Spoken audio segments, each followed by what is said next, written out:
یہ بات یاد رکھنا، تمہیں عام مولوی یہ نہیں بتائیں گے، اور میں تم سے کہتا ہوں یاد رکھو جو ان مجرم اور منافق حکومتوں کے خلاف بولتے نہیں اور لکھتے نہیں،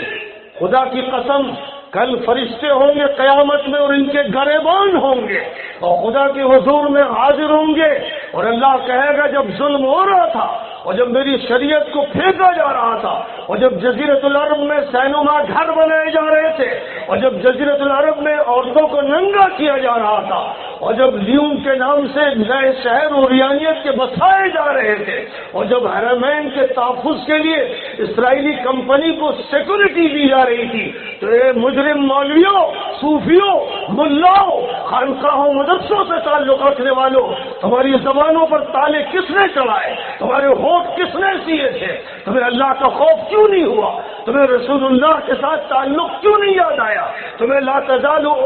تزال طائفة من امتی حدیث کیوں نہیں یاد آئی؟ ان اللہ سيبعث على راس كل 100 سنة من يجدد لهذه الامة امر دينها۔ تمہیں یہ حدیث تجدید کیوں نہیں یاد آئی؟ تم نے زبانیں بند کیوں کی؟ چیخنے والوں، چلانے والوں، اے مجرموں، گھر میں آگ لگانے والوں اور پھپولے پھوڑنے والوں، ان مجرموں، طاغی اور باغی اور طاغوتی حکومتوں کے خلاف اگر نہیں بولتے تو سن لو، کوکن والوں سن لو، ہندوستان والوں سن لو، پوری دنیا والوں سن لو، ایسے مولویوں کو دوگلا کہو، منافق کہو، مجرم کہو، ان کو تسلیم نہ کرو جب تک یہ